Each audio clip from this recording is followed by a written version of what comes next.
Dating kargador ng tubig at basura, inspirasyon ngayon dahil dito, isang napakagandang kwento ng tagumpay ang pumukaw sa damdamin ng maraming netizen. Sino ba naman kasi ang mag-aakalang ang isang dating may salat na pamumuhay ay mararating ang rurok ng tagumpay na inaasam ng nakararami? Naging laman ng balita ang netizen na si Mark Allen Armenion na nagmula sa Cebu City matapos itong maging top-notcher sa Mechanical Engineering Licensure Examination at ngayon ay abala na sa dalawang matagumpay na trabaho sa naturang industriya. Pero bago niya ito nakamit, hindi biro ang mga naging karanasan niya sa buhay. Sa murang edad at sa kasagsagan ng pag-aaral sa elementarya at sekundarya, napilitan si Mark na pasukin ang iba't ibang klase ng trabaho sa palengke, gaya ng pagiging kargador ng basura at tubig para may pambaon sa eskwelahan.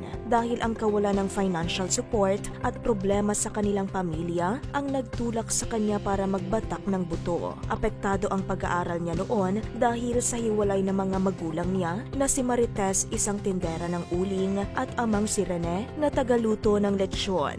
Dahil dito, hindi na inasahan ni Mark na makakapagtapos pa siya ng pag-aaral. Bukod kasi sa kakulangang pinansyal dahil sa hirap ng buhay, naranasan din itong mag-failed bilang elementary at high school student. Nagpalipat-lipat din ito ng bahay at universidad matapos ma-demolish ang kanilang pamamahay sa Mandaue City. Kahit nabaon sa utang ang kanilang pamilya, suportado pa rin ng mga ito ang pag-aaral ni Mark sa kolehiyo. Kaya ito ang nag-motivate sa kanya para magkaroon ng academic excellence at ipinagpatuloy ang pag-aaral sa University of Cebu Main Campus. Nagtapos ito ng kolehiyo noong March 2020 pero sa kasamaang palad, hindi ito nakatanggap ng Latin Honors gaya ng cum laude, kaya naman nagkaroon ito ng motivation na mas pag-igihan pa sa board exam. Dahil sa kanyang pagsisikap at matinding determinasyon sa buhay, nagbunga rin ang paghihirap nito matapos siyang mag-top 2 sa Mechanical Engineering Licensure Examination taong 2022. Nakakuha ito ng 95.70% passing grade kung saan isang puntos lang ang agwat nito sa nag-top 1. Maliban sa karangalang ito, nakatanggap din si Mark ng 50,000 pesos cash incentive at stall sa palengke mula sa launching ng Cebu Sunday Market. Bukod dito, ginantimpalaan pa ito ng 120,000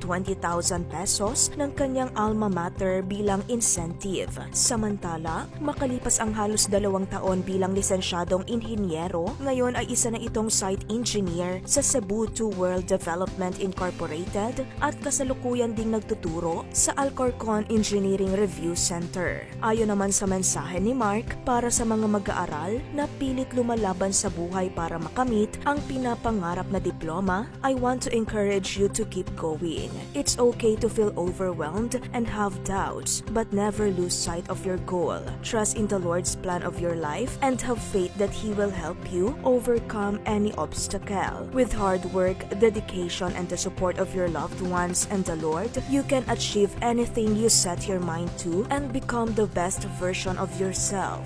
Isa ka ba sa humanga? Ano ang mensahe mo sa katagumpayang ito ni Mark Allen Armenion?